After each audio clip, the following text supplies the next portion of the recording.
This year, we have the release of a brand new Crash game, and this is after a few years of constant back-to-back smash hits coming from the orange rat boy and his purple scaly friend. We had the Insane trilogy, the Spyro Reignited trilogy, the Crash Team Racing remake, and to top it all off, a fully original brand new game acting as a direct sequel to the originals on the PS1. And that game actually ended up being really good. For a very specific group of very cool people like myself that grew up with the PS1 and with these games specifically, we've had it pretty good recently. But guess what, gamers? And now, after rumblings of this game's existence floating around the internet since shortly after Crash 4's release, we have Crash Team Rumble, and pretty much as soon as it was announced and the details surrounding what it actually is got out there, this quickly became a game that didn't really look that good to me. I mean, what is this? A multiplayer-only, live service-looking, objective-based battle arena with seasonal content updates? What? Who was asking for this? The announcement trailer didn't really make it clear what kind of game this was either, except for the fact it's a new way to crash. Whatever that means. Is it a new way to crash as in this? Or is it a new way to crash as in this? Like, which one is it? What direction are we going in here? Any trailers after that didn't really help show off the game in any meaningful way, and live streams from the developers themselves didn't really show off that much, which is understandable for anything story related, but this clearly doesn't have a story. After that, there was a multiplayer beta test before launch, which would have been the perfect way for people to try it out en masse, but in typical Activision fashion, it was closed off and only available to those who dropped the cash to pre-order this game that nobody knew anything about. Money. So yeah, as a fairly long-term fan of the series, and somebody who's been pretty happy with the treatment it's had in the last few years, consider me unimpressed. There was no way I was gonna buy into this. Just because it has Crash's face slapped on the front cover, that doesn't mean I'm gonna pre-order it. I need to know what I'm buying, and before launch, I didn't know anything. Anyway, long story short, I wasn't gonna buy this game, and as things happen, I didn't have to. I was given a copy by a friend, and I then helped that friend look really good by, just playing the game terribly, totally on purpose for a while. And yeah, seeing as I've now got this anyway, and it's Crash Bandicoot, I figured I'd probably find something worth saying, but because this is clearly going for that sort of live service, ever-changing experience kind of thing, I can't call what I'm about to say a definitive review or anything, but, I figured I could at least share my thoughts on whatever this thing is. So, booting the game up, and we get another excellent animation of Crash messing about with the Toys for Bob logo. Yeah, this is good. This is always good. I will never tire of seeing characters mess around with studio logos. After that, we've got the title screen, which is okay, I guess. I'm just not really a fan of how once the logo appears, then the entire screen becomes a static image. You could have had the logo bouncing around or just subtly doing something in the background. Crash 4 did this. Crash 3 did this.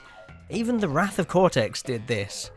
Yeah, I don't know, just not really a fan. But anyway, we'll just hop in and, okay.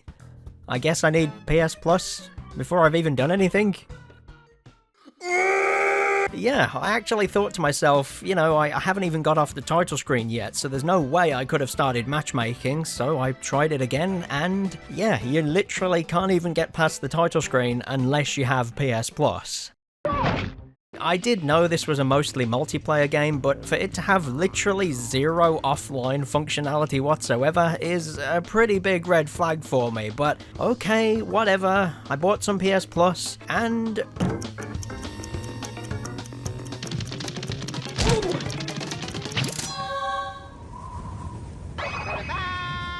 Anyway, yeah, so today I've got a slightly different way of doing things. So instead of just putting all of my thoughts into each mechanic and idea into its own section in the video, what I'm going to do is just dump all of my thoughts into 3 separate categories. The good, the bad, and the uncertain, I guess. So yeah, let's start out on a positive and talk about what is good about Crash Team Rumble.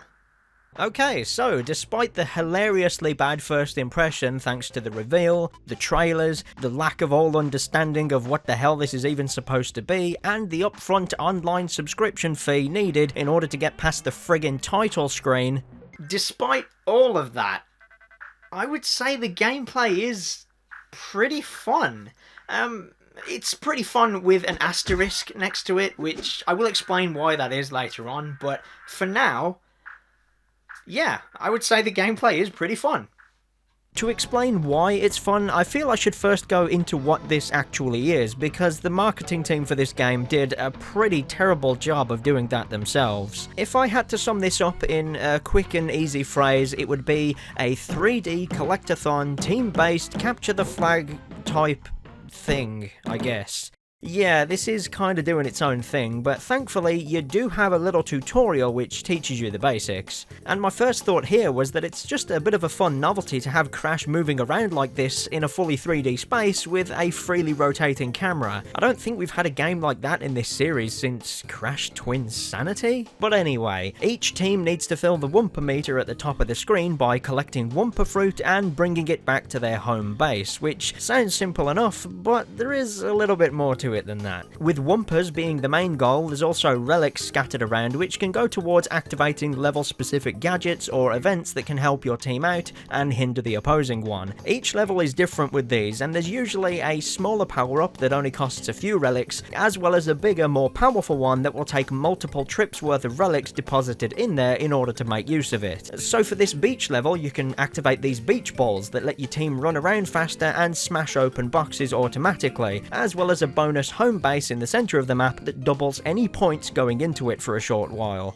Another level offers invisibility power-ups allowing for stealthy score boosting, with the bigger one acting as a giant mega invincibility power-up for the entire team. Then you've got this level which offers catapults for getting to higher parts of the level faster, as well as the ability to summon Uka Uka, who creates a meteor shower, and you get the idea. Some of these levels have more fun gizmos and scenarios to unlock than others, but generally speaking, I think each map does enough and makes each one more memorable instead of just relying on the visual themes of the maps themselves to stand out. Alongside the Wumpa fruits and relics, there's usually 2 or 3 sets of gems on a map too, and these are almost like a micro game of capture the flag, with each team trying to jump on and claim all of the gems within a set and keep them for a few seconds in order to claim them as a bonus. And what this does is it adds an overall score multiplier for any Wumpa fruit scored by whichever team nets the gems, so these can be pretty fun trying to keep on top of them and maybe calling over teammates for help if you're pinned down, or using a skill move to summon an object that will hold one of the gems for you. And it is kind of worth doing all of this because those score multipliers can make a massive difference, especially if your team is actually good at cooperating. And finally, on top of everything else, each character does genuinely handle different from one another, and they all fall into one of 3 categories: scorers, blockers, and boosters.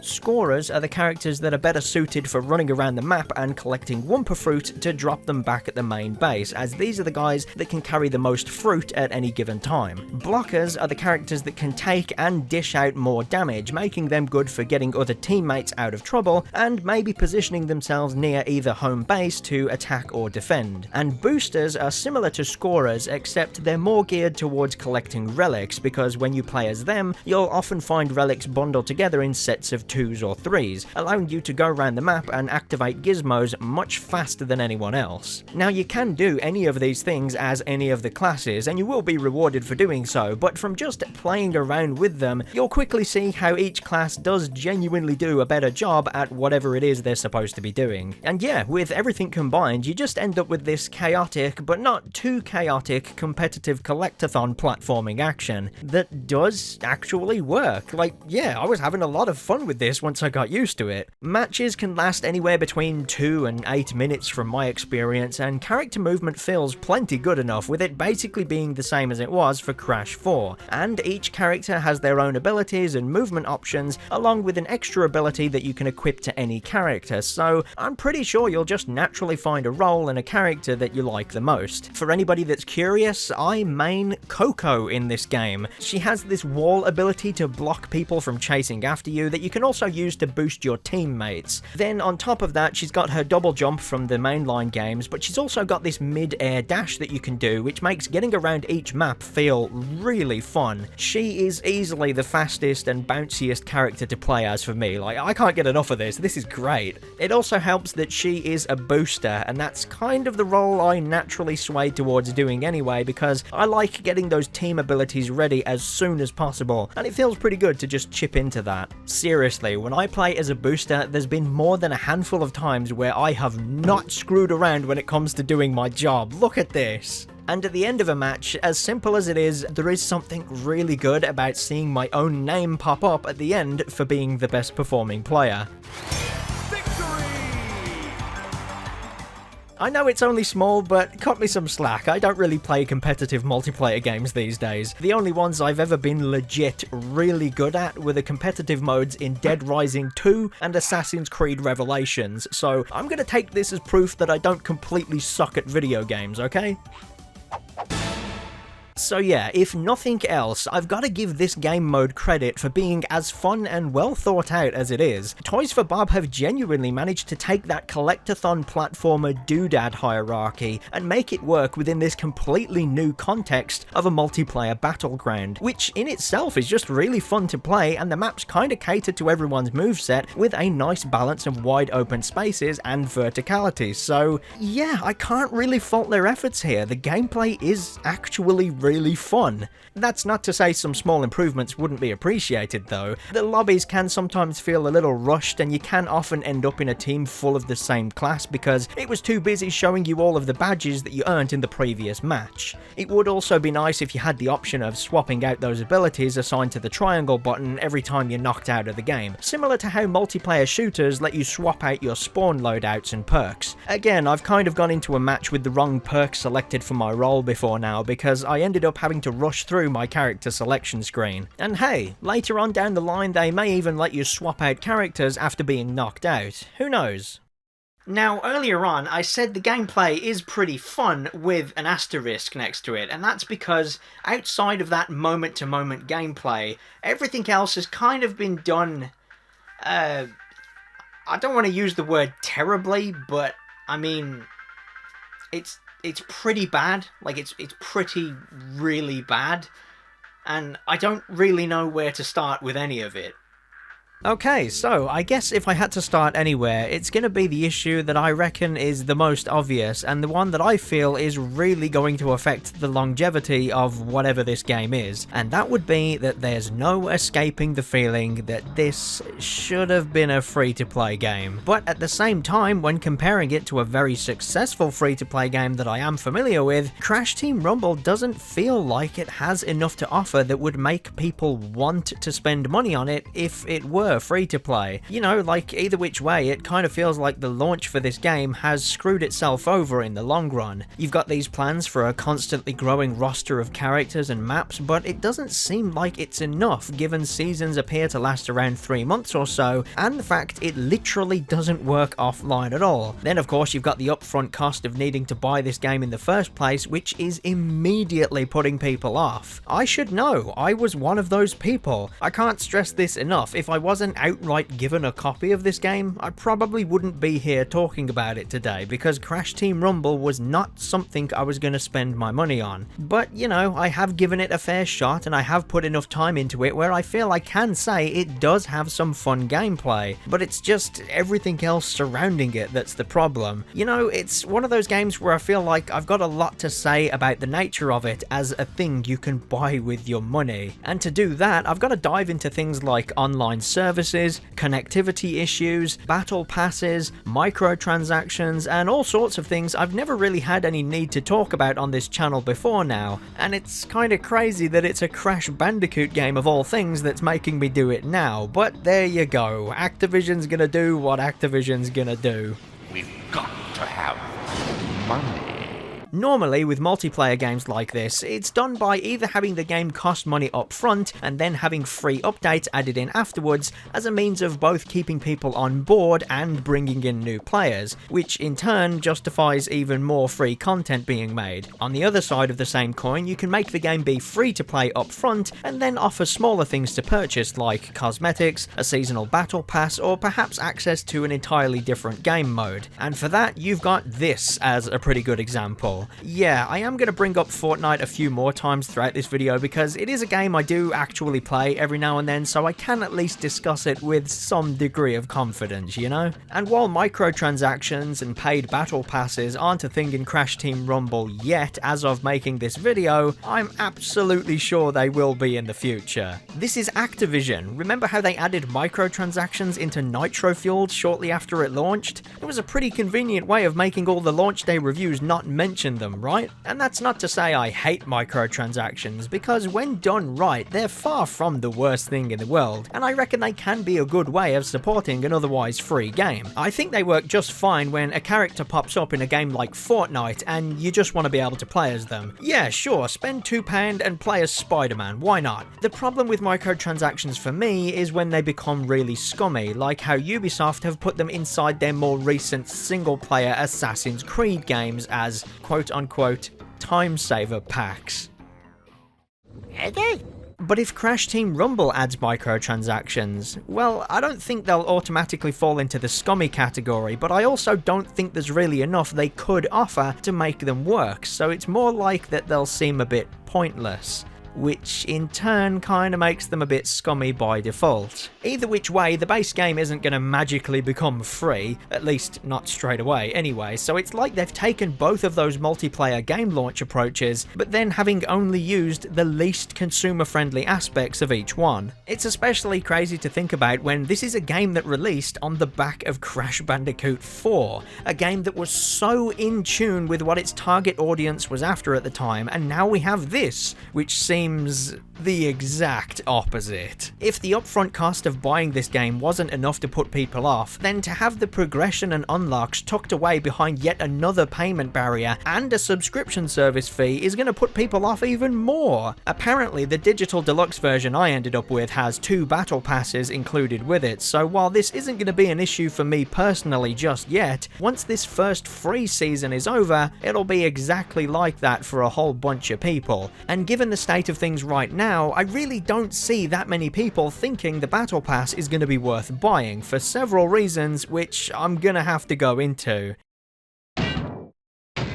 With these sort of things, from my own experience, it's all about asking what can it offer me. In Fortnite, for example, you can get the Battle Pass and then work your way through unlocking a bunch of new playable characters, weapon skins, emotes, and you even get missions to do across the map for extra story and lore if you care about all of that. And if you don't, well, you'll get the XP for doing them anyway, so you may as well do them. On top of that, you can even earn the premium in-game currency along the way to buy things that exist outside of the Battle Pass system. I'm not trying to make this entire video about Fortnite, but I do play it on occasion, and generally speaking, as a free-to-play game, I think it is pretty fair with what it does and doesn't charge you for. And if you do opt into the Battle Pass, I think what you can get out of it in return if you play it for the entire season is worth the cost, at least on the occasions I've opted into it myself. Whereas here in Crash Team Rumble, I don't think the lack of a fun factor is an issue, because I've already said several times the gameplay is pretty fun, but when they do start charging for the Battle Pass, that's when you've got to ask if it's going to be worth the cost, because as it stands right now, all you're getting is things like profile icons and banners, victory musics, and maybe a character skin, but even then, they're usually not very good ones, and most of them are just alternate color schemes for the default skins. And going back to those missions that span the entire map in Fortnite, they only really work because of the giant map with the different themed areas, which isn't really what Crash Team Rumble is going for here. It kind of thrives on these smaller scale battles, and despite those again being pretty fun, I couldn't see myself actually paying for the option of unlocking this sort of stuff over an entire season in the future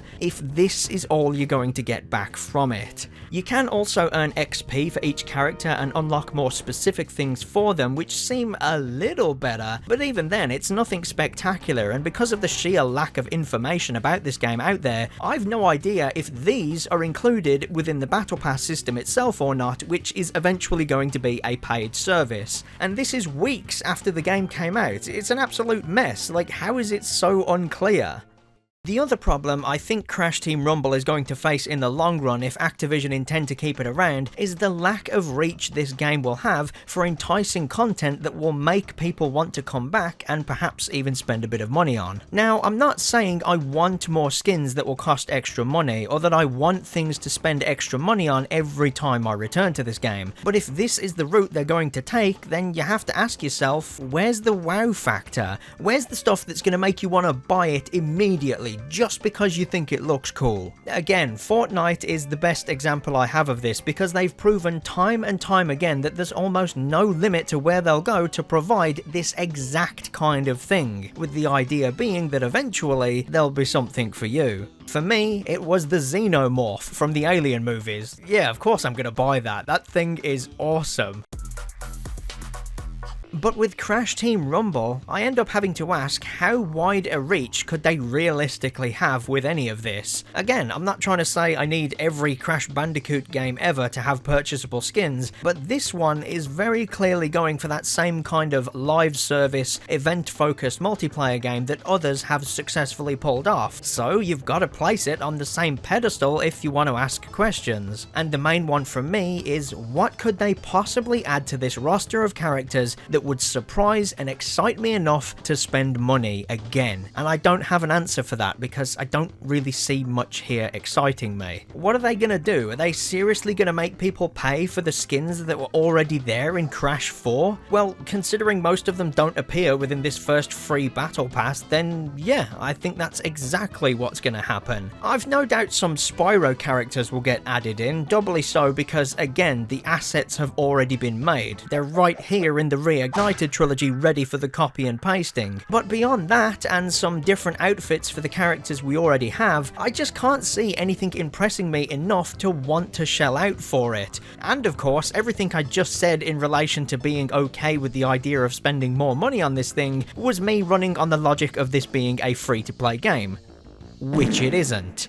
Especially because after buying a 3-month subscription in order to play this game right now, I'm also going to need more PS Plus again by the time any of that rolls round. Which is an insane problem to be facing when I take a step back and remind myself that this is a friggin' Crash Bandicoot game I'm talking about.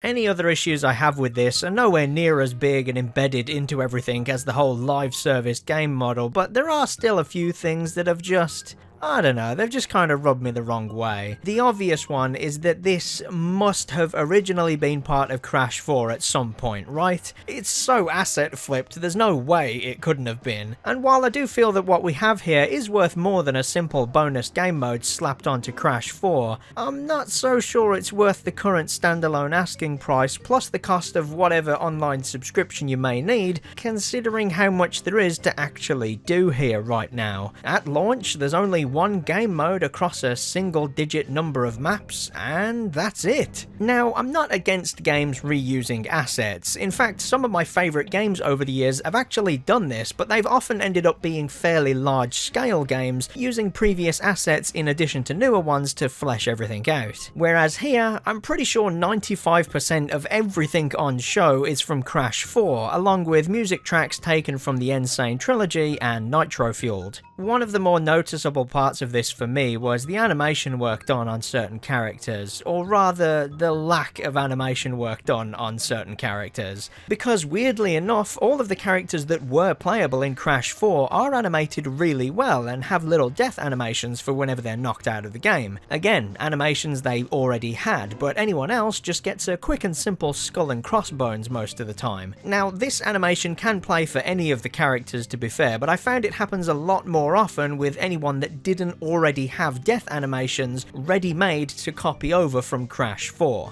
I don't know, I just like animations, so this kind of thing just naturally stood out to me. You've got these goofy Looney Tunes style death animations which have always been a staple of the series from the very beginning. Back in the day, I'd often find ways to kill Crash on purpose just to see what would happen to him. And now we have a game where frequently dying is part of the intended competitive experience, but here we don't get as much of that visual fun, and considering they've already got the playable heroes from Crash 4 in here at launch, I can only assume any other characters added from here on out will get the same lower end animation treatment. It's not the biggest problem in the world, but it's just a shame really. But anyway, even if we disregard everything about any future plans for extra monetization this game may have later on, there is still the fact it launched with just one game mode on 9 different maps, meaning within the 2-hour mark, I'd basically seen everything there is to see here, which is kind of unacceptable really, especially for a Crash Bandicoot game, even when it's priced like this. It's even weirder when you see that even now, only 1 season in, both Activision and Toys for Bob seem pretty determined to make any new game modes be a completely limited time deal, as if this game is overflowing with content without them, you know? And it just seems a shame that there isn't some kind of single-player mode here. Maybe just a set of open-ended platforming gauntlets with a boss fight on each map, you know, just something. This is Crash Bandicoot after all, we do like single-player stuff, you know? But no, you've got to be connected to those servers, which itself can take absolutely ages to do sometimes, and while not too often, I have had a few times where lobbies between matches would just glitch out into limbo, and the gameplay could lag out and make characters moonwalk all over the place.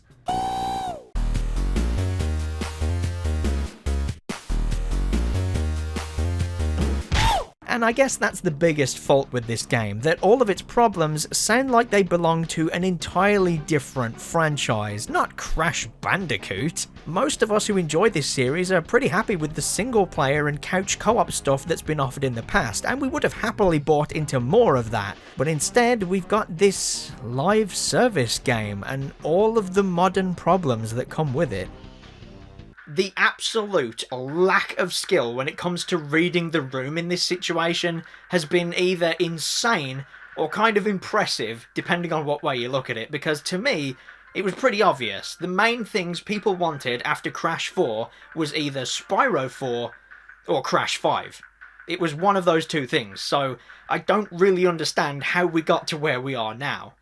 But yeah, that's how things are with this game right now, I guess, and while I've had my say on what's good and what's bad, that just leaves everything that makes me unsure as to how all of this is going to play out in the long run. Unlike Nitro Fuel's free updates post-launch, which were monthly by the way, Rumble is opting for several month-long seasons, and based on their first roadmap, I just don't think there's enough going on for it, and considering there's only one game mode, it seems kinda bizarre that right away they're making any other game modes be a limited time thing. Maybe the plan is to do this a few times and then make whichever one is most popular a permanent addition, but it's anyone's guess really, and the uncertain and repetitive nature of everything about this game just makes me think that people are probably gonna drop off this one pretty quickly. Even the mighty Crash Team Racing Nitro Fueled, which had it all, a single player mode, couch co-op, online multiplayer, the positive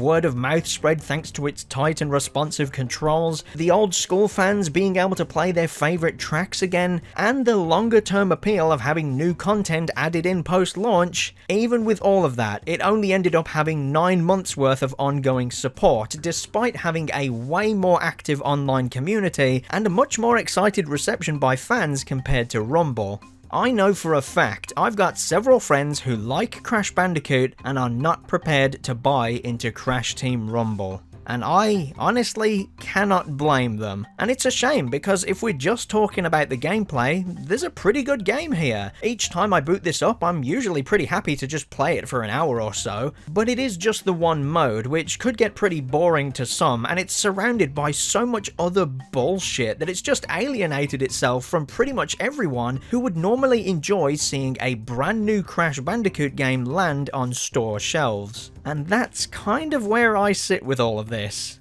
I will probably jump back into this and give it more time in the future, but I just don't see how they're going to make this work long term because Crash Team Rumble has kind of painted itself into a corner with the way it's been handled. And to find an example that has been handled well, you don't even need to look very far because Activision themselves own Call of Duty Warzone, and more importantly, That's free to play, which I think Crash Team Rumble is also going to end up being at some point. And that's the other thing that's left me kinda confused. Activision have proven in the last few years that they do know how this live service multiplayer stuff works, growing Call of Duty's Battle Royale mode further and further into its own dedicated game, that seems to be doing pretty well as far as I can tell, and Toys for Bob as a studio were involved in the production of that. But none of the experience there seems to have helped them when it came to the release of Crash Team Rumble.